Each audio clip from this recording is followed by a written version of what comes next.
Assalamualaikum warahmatullahi wabarakatuh. Alhamdulillahi wa kafa, wassalatu wassalamu ala rasulillahil mustafa wa ala alihi wa sahbihi ahlil wafa. Rabbi syrah li sadri wa yassir li amri wahlul 'uqdatam min lisani yafqahu qawli, amma ba'd. Pecinta ilmu yang dimuliakan Allah Subhanahu wa taala, pada kesempatan ini kita akan membahas satu tema dalam fikih muamalah, yaitu tentang hibah. Hibah secara bahasa berarti pemberian tanpa imbalan ataupun tujuan. Dengan demikian, hibah mencakup hadiah dan sedekah. Karena kalau seseorang memberikan sesuatu kepada orang lain dengan tujuan ingin mendapat pahala dari Allah Subhanahu wa taala, maka disebut sedekah. Sedang kalau seseorang memberi sesuatu kepada orang lain dengan tujuan karena dia memuliakan, menghargai, memberi penghormatan pada seseorang, atau karena kecintaan terhadap orang tersebut, maka disebut hadiah. Maka kalau orang memberi harta, memberi sesuatu kepada orang lain bukan dengan tujuan taqarrub ilallah, ingin mendapat pahala dari Allah, ataupun bukan karena ta'ziman, bukan karena penghormatan atau kecintaan pada seseorang, maka disebut hibah. Secara istilah, para ulama telah mendefinisikan dengan definisi yang bermacam-macam.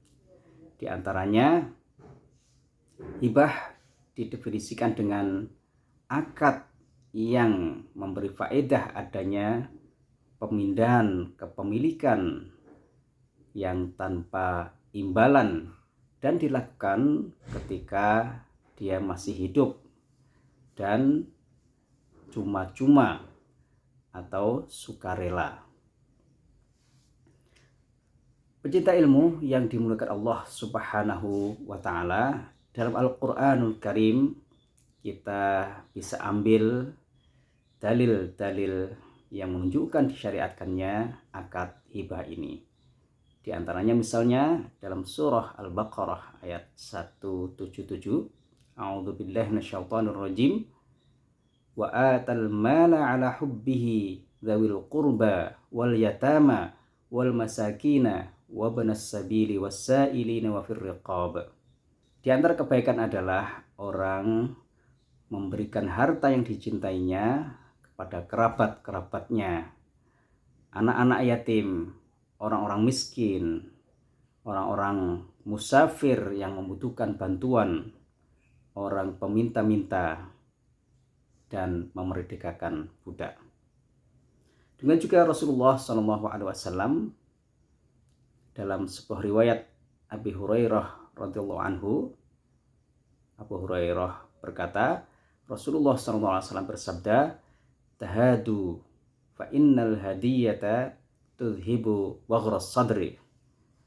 Saling memberi hadiahlah kalian, karena sungguhnya hadiah itu bisa menghilangkan sesuatu yang tidak enak dalam dada. Cinta ilmu yang dimuliakan Allah Subhanahu wa taala, para ulama juga telah melakukan kesepakatan atau ada ijma tentang disunahkannya hibah ini. Hibah ketika diberikan kepada kerabat maka lebih dianjurkan lagi. Karena seseorang ketika melakukan hibah kepada kerabatnya, pertama dia mendapatkan pahala kebaikan dan menolong orang lain. Yang kedua, dia mendapat pahala silaturahim yang sangat dianjurkan oleh Rasulullah Sallallahu Alaihi Wasallam. Pecinta ilmu yang dimuliakan Allah Subhanahu Wa Taala, disunahkan kepada orang yang diberi hibah untuk membalasnya ketika dia mampu membalasnya, mengikuti Rasulullah SAW dalam riwayat Imam Al-Bukhari dengan sanadnya dari Aisyah radhiyallahu anha, beliau berkata, Rasulullah Shallallahu alaihi wasallam menerima hadiah dan membalasnya. Nah, maka dari itu bagi orang yang menerima hadiah maka disunahkan juga untuk menerimanya dan tidak menolaknya, sebagaimana Rasulullah SAW menerima hadiah.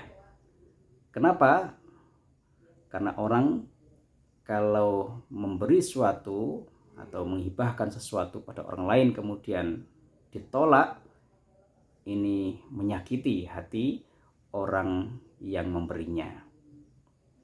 Pecinta ilmu yang dimuliakan Allah Subhanahu wa taala, kemudian kalau kita bahas dalam fikih ada pembahasan tentang rukun dan syarat-syaratnya. Rukun hibah kalau mengikuti mazhab Hanafi itu ijab dan qabul, yaitu akad, kata-kata yang dipakai dalam hibah. Sedangkan menurut mayoritas ulama rukun hibah itu ada 4, yaitu wahib, orang yang memberi, mauhub lahu, orang yang diberi, mauhub, barang atau harta yang diberikan, dan sirah atau ijab dan qabul. Syarat bagi wahib yaitu dia harus merupakan orang yang punya kecakapan untuk melakukan tindakan sosial. Dia harus berakal, baligh, dan dewasa. Syarat ini biasa disebut dengan syarat terbentuknya akad atau syartul in'iqad. Karena hibah merupakan akad tabarruk, yaitu akad sosial. Maka seseorang yang memberikan hibah disyaratkan harus punya kecakapan untuk melakukan tabarruk atau tindakan sosial.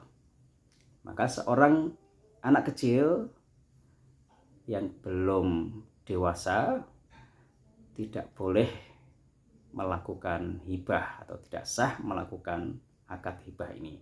Demikian juga orang yang sakit jiwanya atau majnun, orang gila, tidak sah akad hibahnya. Demikian juga seorang bapak, dia tidak boleh menghibahkan harta anak kecil, milik anak kecil tanpa adanya imbalan. Maka kalau bapak menghibahkan harta anaknya, anak kecil yang masih belum dewasa, maka hibahnya tidak diperbolehkan. Nah, bagaimana kalau seorang bapak mensyaratkan hibahnya itu ada imbalan? Nah, menurut Imam Abu Hanifah dan Abu Yusuf, ini hibahnya juga tidak diperkenankan, tidak dibolehkan. Hanya saja Imam Muhammad, murid dari Imam Abu Hanifah, membolehkan hibah seorang bapak ketika disyaratkan ada imbalannya. Pecinta ilmu yang dimuliakan Allah Subhanahu wa taala, kemudian disyaratkan bagi al-mauhub atau barang yang dihibahkan dengan beberapa syarat. Yang pertama, bahwa barang yang dihibahkan itu harus ada pada saat dilakukan hibah itu. Maka tidak boleh menghibahkan sesuatu yang waktu dilakukan hibah itu barangnya tidak ada. Maka tidak boleh menghibahkan, misalnya saya hibahkan buah dari pohon-pohon saya ini pada tahun ini. Tidak boleh atau tidak sah hibah orang tersebut. Imam Syafi'i atau madhab Syafi'i, madhab Hambali setuju dengan syarat madhab Hanafi ini. Jadi tidak boleh menghibahkan sesuatu yang pada saat dilakukan hibah barangnya tidak ada. Hanya saja Imam Malik atau dalam mazhab Maliki dibolehkan hibah atau menghibahkan sesuatu yang secara jual beli, kalau dilakukan jual beli itu tidak sah. Misalnya menghibahkan binatang ternaknya yang kabur, binatang ternak yang lagi kabur, waktu akad hibah itu dilakukan atau ketika dilakukan hibah itu binatangnya belum ketahuan di mana keberadaannya. Dalam mazhab Maliki dibolehkan. Tapi menurut jumhur ulama, mayoritas ulama, hal tersebut tidak dibolehkan. Yang kedua, syarat benda yang dihibahkan harus berupa harta yang bernilai. Maka tidak boleh menghibahkan sesuatu yang tidak disebut harta sama sekali. Nah, misalnya menghibahkan bangkai, itu dalam syariat tidak disebut harta, atau menghibahkan darah. Kemudian syarat harta yang dihibahkan, benda yang dihibahkan harus dimiliki zatnya. Maka tidak boleh menghibahkan hal-hal yang itu boleh dimanfaatkan oleh siapa saja. Maka tidak boleh. Ini syarat 1 sampai 3 ini biasanya disebut sebagai syarat in'iqad, syarat terbentuknya suatu akad. Kemudian yang keempat, syarat benda yang dihibahkan harus dimiliki oleh orang yang menghibahkan. Maka tidak boleh menghibahkan sesuatu milik orang lain tanpa izinnya. Maka syarat ini biasanya disebut dengan syarat dilaksanakannya suatu akad atau syartun nafadz. Pecinta ilmu yang dimuliakan Allah Subhanahu wa taala, kemudian syarat berikutnya, syarat dari benda yang dihibahkan harus jelas barangnya. Harus sudah bisa dipilah-pilah mana barang yang dihibahkannya. Maka menurut mazhab Hanafi, syarat ini adalah syaratnya mazhab Hanafi, maka tidak boleh menghibahkan sesuatu yang belum dipilah-pilah. Misalnya dia punya rumah besar, dia menghibahkan misalnya sebagian dari rumahnya, tapi belum jelas mana yang dihibahkan. Di sini tidak dibenarkan menurut mazhab Hanafi. Tapi menurut mazhab Maliki, mazhab Syafi'i dan Hambali, hibah sesuatu yang belum dipilah-pilah tersebut dibolehkan. Pecinta ilmu yang dimuliakan Allah Subhanahu wa taala, kemudian syarat benda yang dihibahkan berikutnya adalah bahwa benda yang dihibahkan itu harus bisa dibedakan dengan yang lainnya. Nah, tidak disibukkan dengan hal-hal yang lain. Nah, ini biasa disebut dengan syarat sah bagi hibah. Maka dari itu, kalau seseorang menghibahkan tanah yang di situ ada tanaman orang yang menghibahkan dan juga ada tanaman orang lain, maka ini tidak dibenarkan. Nah, karena belum bisa dipisahkan dari yang lainnya. Kemudian syarat yang ketujuh dari benda yang dihibahkan yaitu harus diserah terimakan. Ini biasa disebut dengan syarat luzum. Syarat yang ketika ada syarat ini, maka akad hibah itu menjadi mengikat dan menjadi syarat sempurnanya suatu akad hibah. Pecinta ilmu yang dimuliakan Allah Subhanahu wa taala, kemudian syarat benda yang dihibahkan lagi adalah bahwa menurut mayoritas ulama syarat sahnya serah terima itu harus dengan izin orang yang menghibahkan. Maka kalau seseorang mengambil barang tersebut tanpa izin orang yang menghibahkan, maka dia tidak berhak memilikinya. Dan ketika diambil maka menjadi jaminan, menjadi tanggungan orang tersebut.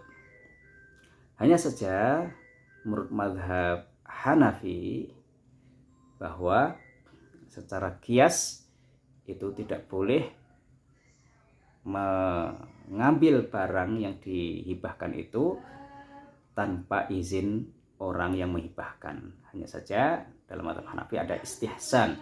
Nah, kalau berdasarkan istihsan, orang yang dihibahi itu kalau mengambil barang yang dihibahkan tersebut pada saat di majelis akad tanpa izin orang yang menghibahkan, maka dibolehkan. Sedangkan dalam mazhab Maliki boleh mengambil barang yang dihibahkan itu meskipun tanpa izin dari orang yang menghibahkan. Pecinta ilmu yang dimuliakan Allah Subhanahu wa ta'ala, kemudian apa hukum hibah ketika terjadi akad hibah? Hukum asal ketika terjadi akad hibah, maka menjadi tetap kepemilikan benda tersebut bagi orang yang dihibahi. Kemudian sifat dari hukum hibah ini menurut mazhab Hanafi sifatnya tidak mengikat atau ghairul lazim. Maka karena tidak mengikat, orang yang menghibahkan boleh dia menarik kembali barang yang dihibahkan, atau dia boleh rujuk dan fasakh, boleh membatalkan akad hibah ini.